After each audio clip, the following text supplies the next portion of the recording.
curtinho, é 6 versículos só, né? E é um dos capítulos mais curtos de Isaías e ao mesmo tempo provocativo, porque Deus pede para ele fazer algo inusitado. A vida de um profeta é fazer a profecia de maneira não mais falando, mas mostrando de forma viva.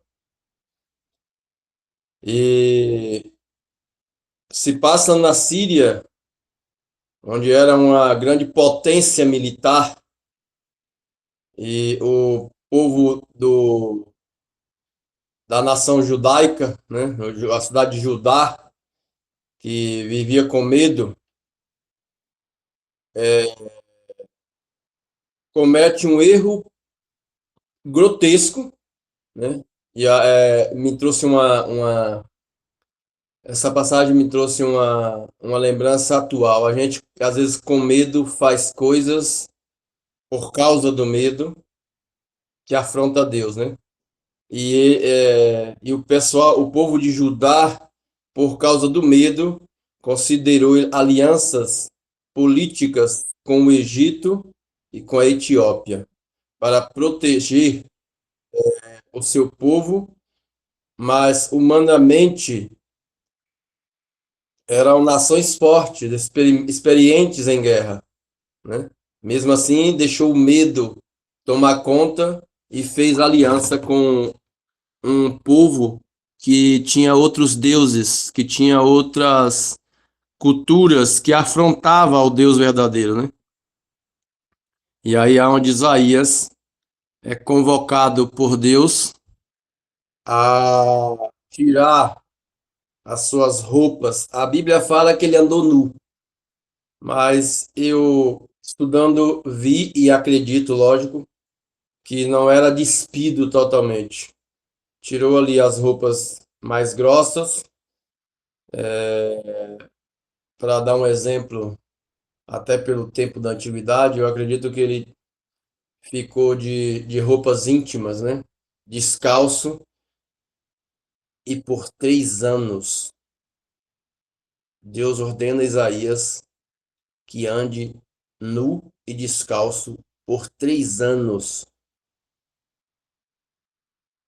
Embora não sendo uma nudez total, já era motivo de vergonha, né? Já era motivo de humilhação, que chocava a cultura da época. Eu gosto muito de ler a Bíblia e trazer o antigo para a atualidade, porque Deus não brinca de ser Deus. Deus não muda, o Deus de hoje é o que foi ontem e com certeza é o que vai ser amanhã. O mesmo, né? Poderoso, o imutável. Há um objetivo claro. Isaías se torna um sinal visível do que aconteceria com o Egito e a Etiópia. Eles seriam levados cativos, nus e envergonhados pelos assírios. Novamente, está um povo pagão fazendo eu vou dizer vingança, mas fazendo o trabalho que Deus precisasse que fosse feito, né? Humilhando as outras duas nações. De uma forma, Deus estava dizendo ao povo: aquilo em que vocês confiam também cairá. A força que parece segura também será humilhada. Porque apoiar-se em homens, em impérios ou estratégias humanas é ilusão. Eu lembro da parte da Bíblia que, por anos, eu ouvi sendo mal interpretada: maldito é o homem que confia no homem. E aprendi que esta era uma maneira de não confiar em ninguém. Na verdade, não. Aqui traz um reforço para que o homem maldito que confia no homem é o homem que confia no próprio braço, né? É o homem que confia em suas próprias forças ou na força de outro homem, né? E Deus, ele é claro quando ele chama a nação de Israel para ser sua, né? Um povo escolhido. Ele também declara todo o cuidado, ele declara todo o amor por essa nação, e esta nação rejeita este amor, essa nação rejeita este cuidado, levando as suas confianças não só a outros deuses, mas a braços de homens, a forças humanas, né? A garantias de guerras, garantias de proteção, de segurança através de exércitos humanos. Isaías 20 não é sobre vergonha, é sobre a falsa esperança. Embora a maneira que ele tenha que fazer a profecia seria envergonhar, né? Por causa da cultura, por causa da situação, andar com roupas íntimas seria envergonhar aquela cultura. Mas é sobre confiança, né? É sobre falsa esperança, né? Deus usa um método radical para que o povo esteja surdo para palavras. Então não adiantava mais falar. Isaías, gastar tua voz não vai adiantar porque o povo está surdo, né? Ele não ouve mais. Ouve, mas não escuta. Não se dispõe a preparar. Quando a mensagem entra pelos ouvidos, né? Quando a mensagem não entra pelos ouvidos, Deus providenciou aí agora um meio de entrar diante dos olhos. Através dos olhos vai entrar. Um servo meu, um homem que se diz.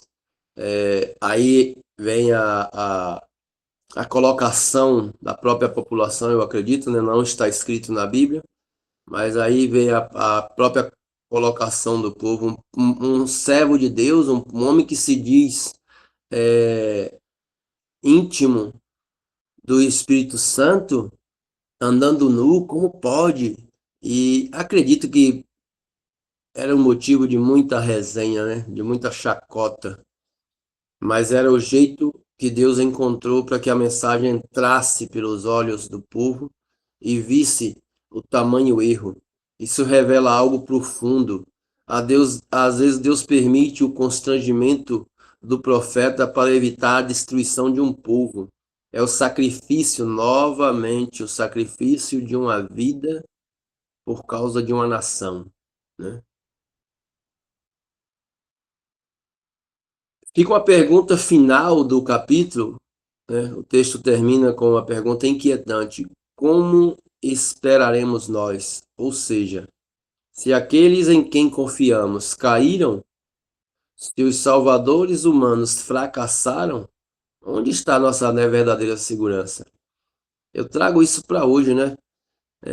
Quantas pessoas nós vemos confiando em dinheiro, confiando no que tem, confiando em empresas, confiando até em parceiros, quando deveriam buscar a Deus, confiar em Deus, e quando chega a situação que acaba tudo, porque acaba, né? Chega a situação onde tudo se foi, só sobra a pergunta: e agora? O que eu vou fazer? Esquecemos, quando estamos em situação semelhante, esquecemos que Jó deixa claro que nu viemos e nu voltaremos.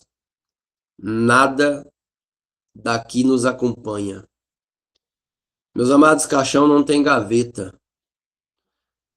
Eu fico assim maravilhado com a palavra de Deus porque ela não só afirma, ela confirma, ela reafirma.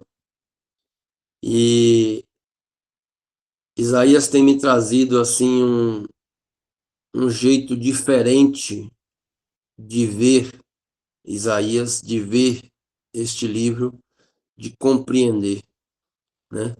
E não adianta, porque quando chega a hora da morte, só nos resta aquilo que somos, aquilo que fomos, nada do que temos nos acompanha. Não tem gaveta, o túmulo não carrega gaveta. O lado de lá desconhece tudo o que tem do lado de cá, né? É desnecessário. Eu acredito, até por questão da própria palavra bíblica, que nos afirma que tudo o que tem deste lado é uma mera cópia do que tem do lado de lá. Então só nos resta confiar em Deus e ser, ao invés de ter. Lógico que ter é muito bom e temos que ter mesmo. Ter subsistência, ter para ajudar o outro, mas ser é mais importante.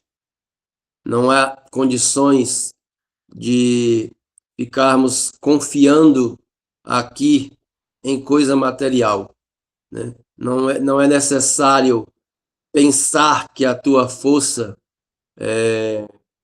vai servir para alguma coisa, principalmente quando se trata de batalha espiritual. Tua força não vale nada. A tua força é válida quando você busca força do alto, confiança em Deus, e aí você vai ter o que é necessário para uma luta, para uma batalha, principalmente as espirituais. O inimigo não está de brincadeira. O inimigo não vem para fazer brincadeirinha. Ele vem que é para matar, roubar e destruir, né? Não adianta a gente pensar que ele está aqui de brincadeira, porque ele tem certeza, ele já tem a condenação dele, ele sabe que perdeu. E por saber que perdeu, ele quer levar quantos ele puder. Ao contrário de Deus, que diz a palavra e afirma que Deus não quer que nenhuma alma se perca, né?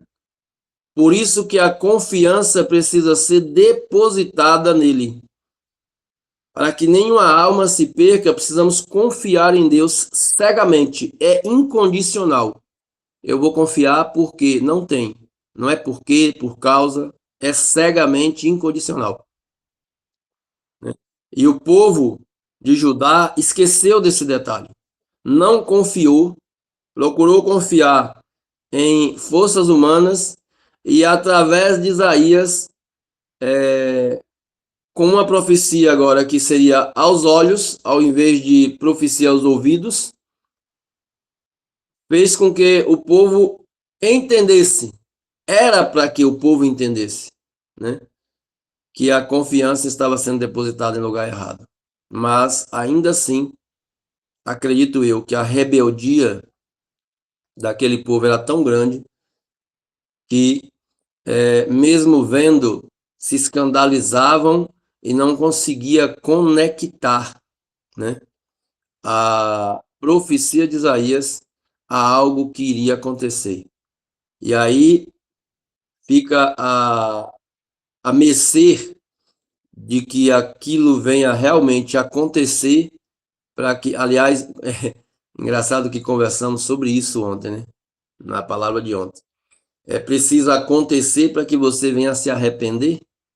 É preciso que você veja o que está acontecendo para você conseguir conectar com a profecia, né?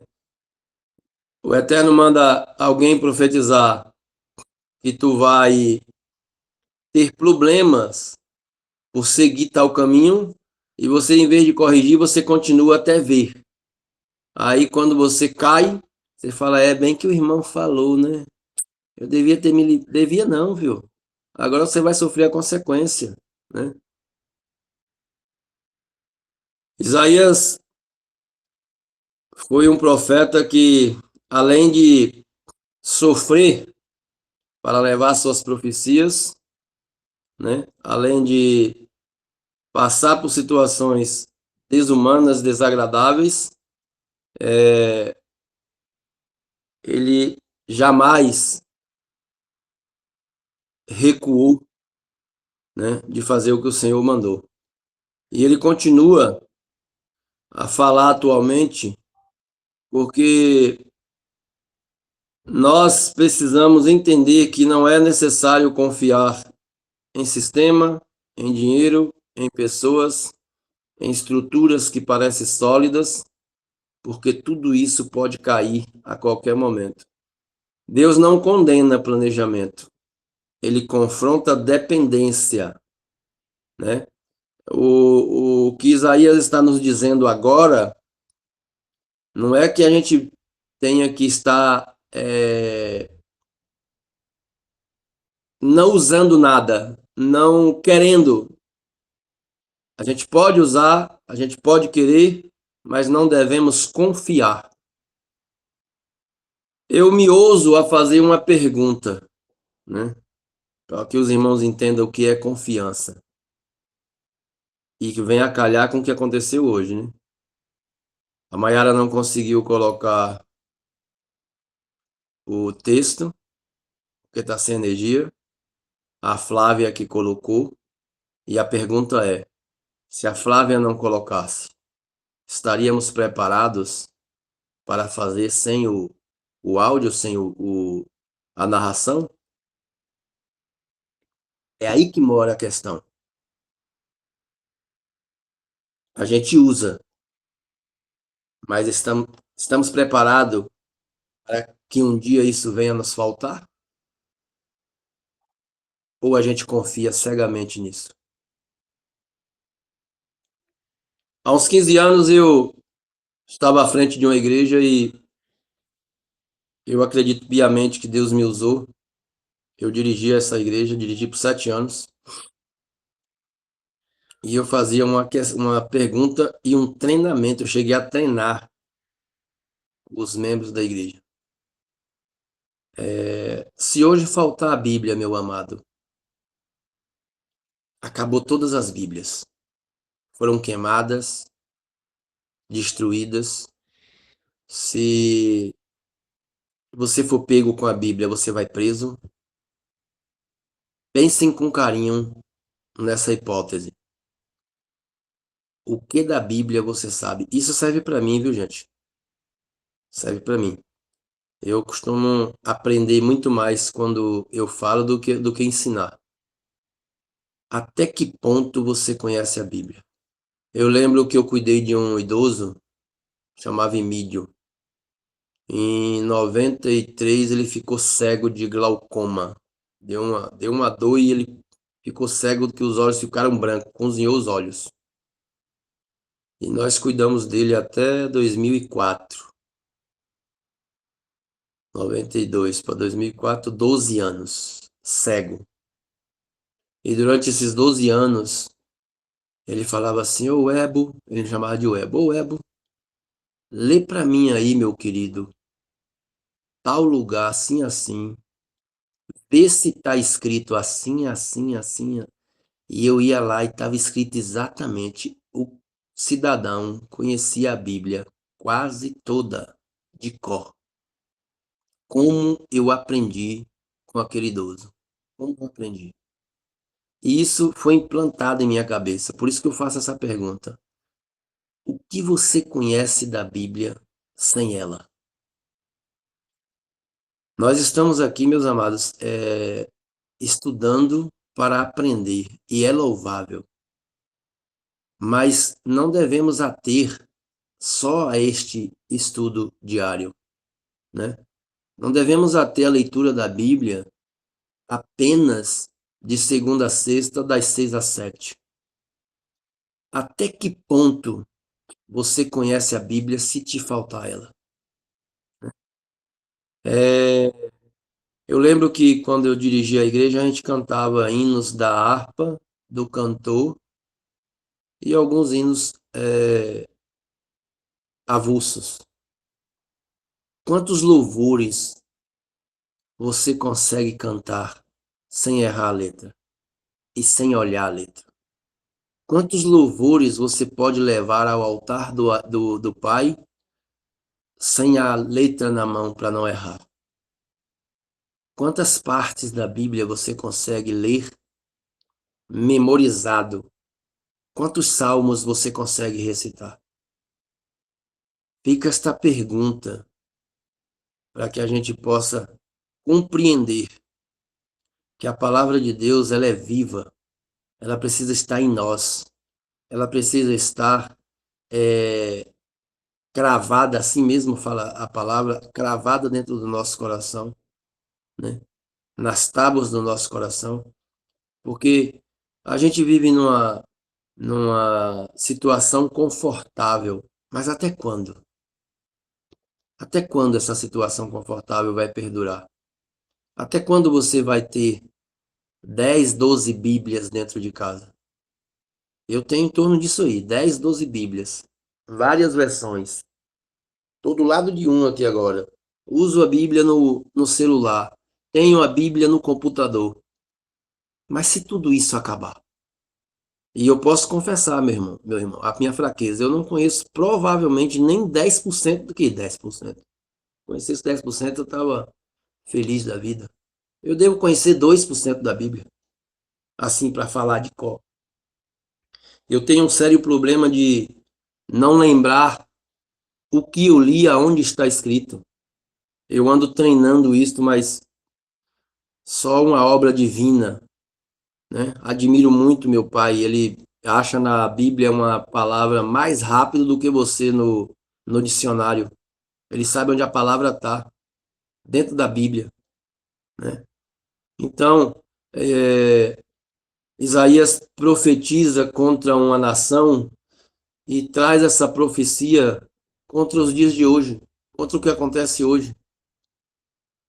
Quanto tempo a gente perde, né, rolando rios no Instagram, no TikTok, no Kawaii e outras que eu nem sei, né? Quantos versículos dava para ler? Quantas palavras dava para memorizar? Rolar rios já não é nem mais comigo, porque às vezes não tenho tempo nem de atender o telefone. Mas eu preciso tirar um momento de leitura. Eu embarquei numa missão, até por causa da Regina, de ler a Bíblia, e eu comecei a ler, li, cheguei a ler 12 capítulos por dia, mas eu dei uma travada em números, estou em números 22, e eu preciso tomar vergonha, destravar e ler a Bíblia, concluir. Eu leio intercalado, eu leio Isaías, depois eu leio Mateus, aí eu vou ler Deuteronômio, volto, leio João, Marcos, e essa empreitada que eu peguei após a dica de Regina é ler corrido. E Welber, foi. esses dias na célula, o pastor fez uma dinâmica lá com a gente que eu achei bem interessante. Ele pediu para cada um que estava na célula para falar, né, uma fala de Jesus, recitar uma fala de Jesus. Ixi. E aí o que me veio o coração na hora, eu falei, eu sou o caminho, a verdade e a vida, ninguém vem ao Pai senão por mim. E aí, tipo assim, foi passando, ele foi passando e apontando, você, tipo assim, começa comigo, entendeu? Aí vai, a roda. Cara, teve muita gente que não sabia as palavras de Jesus. E eu incentivo a vocês a estudarem as palavras de Jesus. Porque o que Jesus deixou escrito, né? São falas que edificam, né? Que tem palavras de consolo, tem palavras de esperança ali, tem palavras de sabedoria, de fé, né? Então, assim, é muito importante a gente ler a Bíblia. mas é muito importante também a gente saber o que Jesus falou, né? O que Jesus deixou escrito. Então tá lá em Mateus, João, né, vários livros da Bíblia, mas assim, são muitos versículos, né? Vinde a mim todos que estáis cansados, oprimidos, que eu vos aliviarei, né? E aí se a gente for colocar, procurar na mente quais os versículos que Jesus deixou, muitas das vezes a gente só lembra o básico, né? Mas tem muitas palavras mesmo, muitas falas que são cortantes mesmo, né? E que a gente tem que estar na ponta da língua. Amém? Você, você me deu um murro no rim agora, porque eu tenho uma Bíblia. Vamos colocar cada um para falar aí. Você me deu um murro no rim agora, porque eu tenho uma Bíblia que toda a fala de Jesus Tá em vermelho, né? Eu é também. vermelha. Isso para mim foi um murro no rim. Quantas batalhas espirituais a gente enfrenta? Quem sabe quais são os salmos para combater uma batalha espiritual? Gente, eu tenho uma. Ainda ontem eu estava falando com uma moça, né? E ela tá até aqui no grupo. Eu tive uma batalha que na hora eu reconheci que era espiritual. Vocês não têm noção, eu tenho pavor de barata. Se uma barata sentar em mim, eu tomo um banho na hora. Mas é assim, é automático. Eu começo a me encoçar. Não tenho medo, né? Eu tenho pavor. E um dia eu levanto 3 horas da madrugada. Eu morava numa casa bem maior. Eu estava na casa de cima, 100 metros de casa. E eu saí do meu quarto, passei por 2 quartos. Cheguei na sala. Quando eu cheguei na sala, uma única parede infestada de barata. 3 horas da madrugada. Peguei o veneno, matei quase todas, fui dormir. Lógico que eu orei, né? E no outro dia eu contei 52. Eu morava no segundo andar. Não teve barata no térreo, tem uma casa onde eu estou morando hoje. Não teve barata no primeiro andar, tem 2 casas. Não teve barata no terceiro andar, que tem mais 2 casas. E nem teve barata no resto da minha casa, só na parede que tinha a foto das crianças. Não tem como não compreender que isso é uma batalha espiritual. Isso é mandado. Então, quantas batalhas espirituais você enfrenta e às vezes você nem percebe ou não dá conta? E o que que você sabe para combater? Alguém aqui sabe recitar o Salmo 91 sem ler, sem orar? Olha o que a Flávia Eu? propôs. Eu quem? Eu também sei. Opa, maravilha, isso é bom. Olha o que a Flávia propôs. Olha a Flávia, aí eu ia dizer, Jesus chorou. Você imagina? Mas e depois disso, me incentivou a ler mais as falas de Jesus e a realmente não decorar, né? Que a gente não.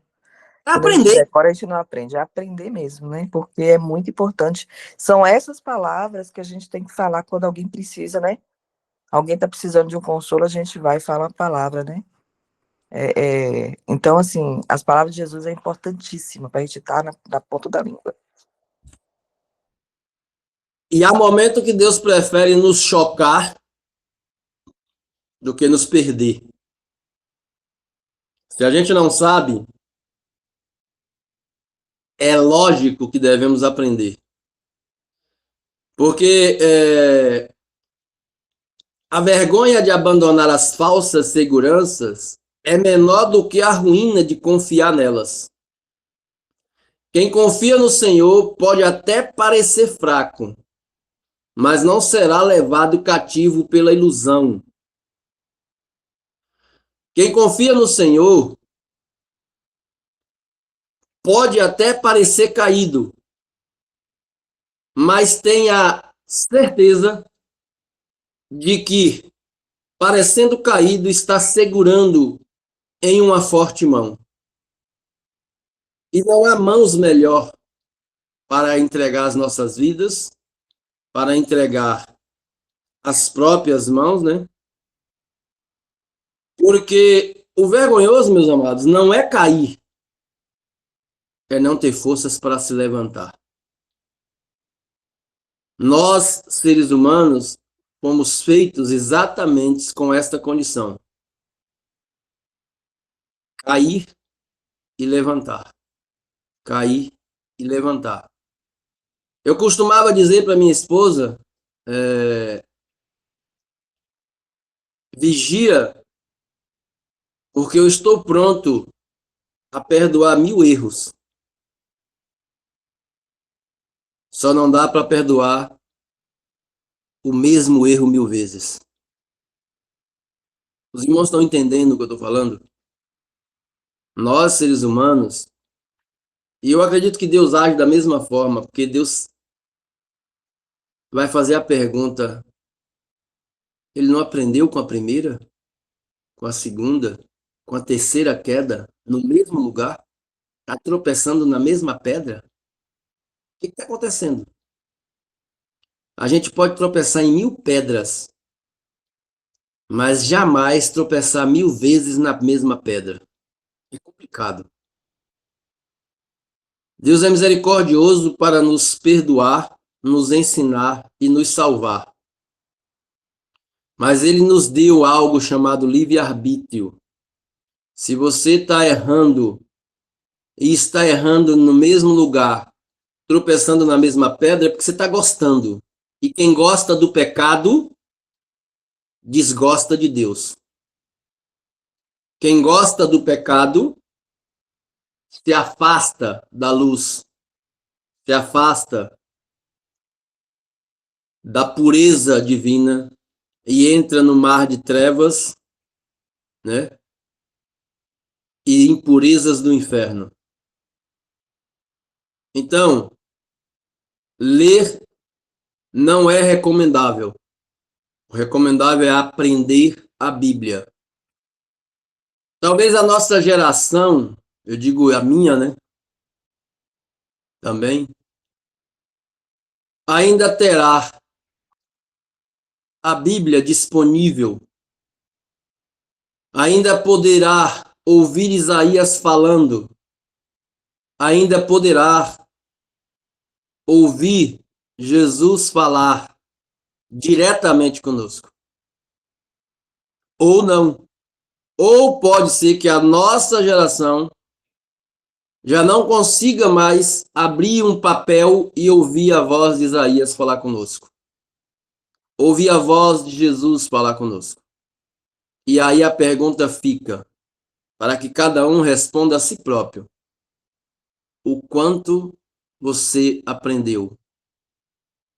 O quanto você vai carregar? Porque a maior riqueza que o ser humano tem é aquela que ele carrega. Ladrão não rouba e nem pode deixar de herança. Principalmente quando os que ficam não querem esta herança. Então, aos mais novos, né, deste grupo, aos jovens de 30 anos aí, aprende a Bíblia. Porque vocês, se nós, que estamos na casa dos 50, tivermos a bondade de não alcançar esta era, provavelmente vocês vão alcançar, onde ler a Bíblia vai ser proibido. E já temos nações assim, tá?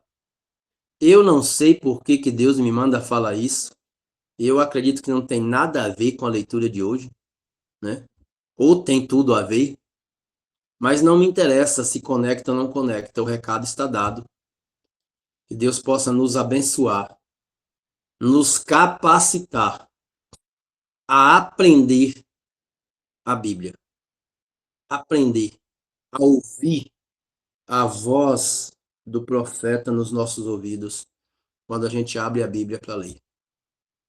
Isaías, meus amados, tem me ensinado muito E olha que eu já li Isaías 2 vezes, mas nunca com a profundidade que está sendo tratado neste grupo. Judá, além de ter a, a prévia do que ia acontecer com as nações, que ele estava confiando, ele tinha um profeta vivo que cuidava, que recebia de Deus e desdenhou e viu com os próprios olhos a força em que ele confiava ser destruída. E o nosso Deus é imutável, o único forte, o único Criador em qual devemos depositar as nossas confianças. Até aqui me manda o Senhor. Que todos sejam abençoados.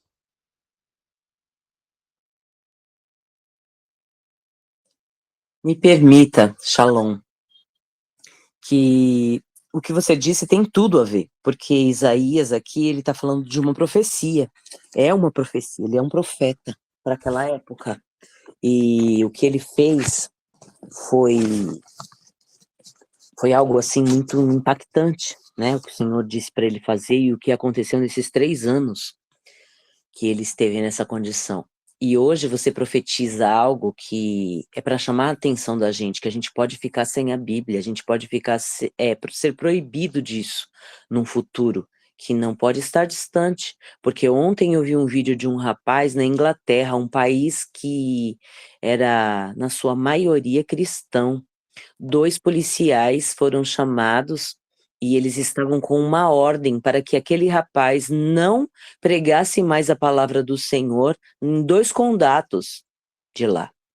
E um senhor chegou até para os policiais e disseram para eles: ó, uma senhora está passando mal ali, uma pessoa estava passando mal, por que você não vai atender aquela pessoa e deixa o rapaz em paz? E eles estavam com uma ordem por escrito e proibiram aquele rapaz. Ele estava proibido de pregar a palavra do Senhor em 2 condatos. Então, isso é mais recente do que a gente imagina e pode estar mais perto do que os nossos olhos podem ver. Obrigado, Regina. Posso Muito bem. falar? Posso falar? Pode. Bom dia a todos. Tinha uma igreja que eu frequentava, eles tinham um louvor, né, um hino, né, deles, que falava assim: lê a Bíblia de capa a capa, mas só faz o que lhe convém. Pensa que sabe tudo, mas é um cabeçudo. O que quer dizer isso? Que não adianta você ler a Bíblia, né, como você está falando aí, e a pessoa não praticar, né? A gente tem que ser não somente ouvinte, não somente ler, mas sim praticantes. Então é isso, né? Então não adianta você só ler e não praticar. Uma vez um pastor falou assim: você pode aprender, saber de cor, praticar um versículo, mas ele sendo praticado vale tudo. Eu tinha um pastor que ele falava assim para mim, no meio do culto, eu memorizava muitos versículos. Então ele falava assim, ele começava o versículo e fazia eu terminar no meio do culto, né? Então é assim, então você tem que ouvir e praticar, né? E fazer com excelência aquele versículo, né? Tipo, o Senhor é meu pastor, que todo mundo fala isso, né? E nada me faltará. Mas nada me falta mesmo, Senhor, e declarar e fazer valer esse versículo, é assim que eu vejo. Amém? Amém. Eu tenho tomado um couro. Gente, vocês não têm noção. Tenho apanhado durante esses 20 dias. Mas é muito. Quando fala a Regina, quando fala a irmã Vera, quando fala a Maiara, quando o Caselato fala, quando o irmão Antônio, quando a Flávia, quando qualquer um que fala dentro de Isaías, é um couro que eu tomo, sabe, desavergonhado, porque eu já li Isaías 2 vezes, gosto de Isaías, é um livro que me chama muita atenção, mas nunca li com a profundidade que está sendo tratado aqui. E eu acredito piamente que vamos terminar Isaías. E se eu voltar a ler com os olhos que eu tenho hoje, eu ainda vou apanhar bastante. Novamente, eu vou aprender de novo. Porque, olha, meus amados, que profundidade. Mais alguém? Temos 7 minutos ainda, hein? Irmão Antônio,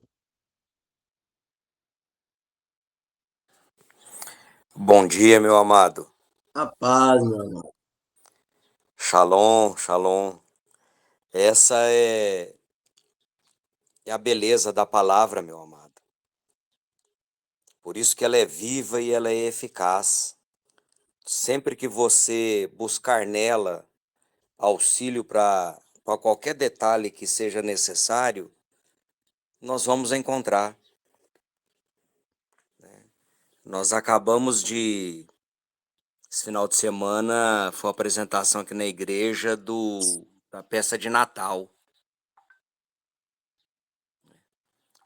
chamada Fábrica de Corações. Cantata, né? Uma cantata, na verdade. Amado, que coisa fantástica. Como nós aprendemos, né? Como a palavra de Deus sempre nos mostra como nós devemos estar perante o nosso Deus, né? Com integridade, com singelidade, com fidelidade, com dedicação. E realmente, quando você, eu, qualquer um de nós formos ler Isaías o ano que vem, novas lições serão aprendidas. Novas lições serão aprendidas, porque quanto mais nós lemos, mais a nossa mente se abre, mais o nosso coração se aquece e nós vamos aprendendo conforme muitas das vezes a nossa necessidade ali do momento. O Senhor abre dessa forma até para que nós entendamos, porque muitas das vezes a gente lê no momento, mas a gente não está preparado para entender na profundidade que aquilo está sendo dito. Da outra vez, quando você for ler, aquilo fala assim, poxa vida, como que eu não percebi isso antes? Então Deus, ele é Deus, não dá para explicar, né? Ele é Aleluia. Deus, né? É isso.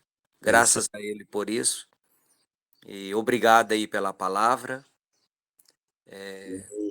Eu tenho também, assim como o amado, aprendido muito, e isso é por isso que eu gosto tanto de preparar estudo, sabe, amado? É porque quando nós preparamos o estudo, a gente se dedica um pouco mais, e antes daquele estudo falar com as pessoas, digamos assim, ele fala profundamente conosco mesmo, né? Com certeza. Nos chama a atenção, nos corrige muito das vezes, né? E acima de tudo, nos mostra quão dependente nós somos do nosso Deus, quão dependente nós somos, Amém. né? Aleluia. Graças a Deus por isso. Deus Irmã Vera, abençoe, meu amado. Obrigado, viu? amém, amém. Irmã Vera, Shalom, shalom, amados. Bom dia a todos, né? Deus seja louvado, né, por cada vida, por cada estudo que cada um traz aqui. Eu, da minha parte, eu digo que capacidade nenhuma eu, como ser humano, tenho, né? Mas o Senhor tem me dado a graça, Ele vem me capacitando, e como vem capacitando cada um de nós aqui. Da mesma forma que Ele vem nos chamando ao arrependimento. E eu costumo dizer que a palavra do Senhor, ela tem resposta para tudo e para todas as áreas, e nós precisamos ser dependentes da palavra do Senhor. Nós precisamos buscar todas as respostas, né, para tudo aquilo que a gente tem experienciado, vivenciado no nosso dia a dia, buscar na palavra de Deus, buscar na palavra do Senhor, porque esse é o manual perfeito, esse é o manual atualizado, e quando a gente busca, a gente encontra todas as respostas. E eu sou exemplo disso, porque até mesmo nos meus atendimentos, nas minhas terapias, eu deixei já há algum tempo, o Espírito Santo tem falado fortemente comigo, e eu abandonei muitas práticas, muitas técnicas, muitos cursos, eu rasguei alguns diplomas, porque eu senti que tudo aquilo são coisas, sabe, que é muito sincretismo. E quando eu olho para a palavra, eu vejo que o Senhor tem resposta para tudo, para que eu possa aplicar no dia a dia, nos meus atendimentos, com os meus pacientes, na minha família, na minha casa, no meu trabalho. Então, nós precisamos ser dependentes da palavra do Senhor e pedir para Ele a cada dia, né, a capacitação. Porque quando eu olho para esse grupo, eu vejo o crescimento, a união, e como Deus vem trabalhando em cada vida aqui, como Deus vem capacitando cada um de nós. E eu digo isso de mim, quando a Mayara me convidou, eu falei, meu Deus, o que eu vou falar? Como que eu vou fazer isso, né? E aí o Senhor vai me capacitando, e como eu tenho aprendido com cada um de vocês. Então, que a nossa dependência permaneça no Senhor, e que a Bíblia, né, que a palavra do Senhor seja o nosso manual precioso de todos os dias, de todos os instantes, de todas as horas, porque a nossa dependência está no Senhor, e quando a gente reconhece isso, a gente enfrenta o que vier, as tempestades, né, os fundos dos poços que às vezes o Senhor nos leva, mas quando a gente sai, quando a gente respira, quando a gente olha, a gente sai fortalecido, e a gente diz, meu Deus, por que eu não te busquei antes? Por que eu não te achei antes? Então, que nós possamos continuarmos aqui nesse grupo, crescendo uns com os outros, aprendendo uns com os outros, e que o Senhor continue nos dando a graça, né? O Senhor continue nos capacitando, para que a gente possa continuar firme, crescendo, evoluindo, né, no sentido espiritual, e buscando principalmente o arrependimento, porque todas as lições que nós temos aprendido aqui, nós estamos vendo que o Senhor tem nos chamado, né, para essa techuvá, o Senhor tem nos chamado para um tempo novo de arrependimento. Quando você falou da nudez do profeta, eu fiquei aqui pensando, né, fiquei analisando, que a nudez, ela representa uma vergonha, né, e principalmente para um profeta. Imagina o profeta ficar ali seminu, né, para chamar a atenção de uma nação. E hoje a gente olha para a sociedade, hoje a gente olha para essa nação e a gente vê uma nudez explícita, né? Sem pudor, sem vergonha, sem nada. E que eu confesso para vocês que quando eu vejo, principalmente os jovens, eu fico totalmente constrangida perante o que a gente presencia aí, né? Então, o Senhor o tempo todo está nos chamando a atenção, e a palavra do Senhor, ela é atual, ela é, sabe, ela é de 2000 anos atrás, mas ela é para os dias de hoje. Que essa acho que é uma lição para cada um de nós. Que Deus seja louvado, obrigado pela palavra e obrigado por cada vida aqui no grupo. Que Deus continue nos capacitando, tirando as escamas dos nossos olhos, nos dando graça e sabedoria. Amém. Eu imagino a irmã atendendo com essa vozinha. A voz da irmã Vera dá sono. Ai, Então, as pessoas falam justamente isso, mas eu digo assim, imagina, chega um paciente para mim, doente, com as diversas doenças que a gente imagina aí, né? E aí, de repente, estou eu agitada, gritando, né? Enfim, então o paciente, ele precisa entrar numa consulta, ele precisa entrar, ele já entra doente, mas ele não vai sair ali curado, mas ele precisa sair alimentado, né? Ele precisa sair com esperança, porque esse é o meu propósito, né? Se eu não consigo proporcionar de imediato a cura para o paciente, eu preciso proporcionar para ele a esperança, né? Eu preciso dizer para ele, olha, a solução. Você precisa crer, você precisa acreditar. Então é isso. Vamos orar.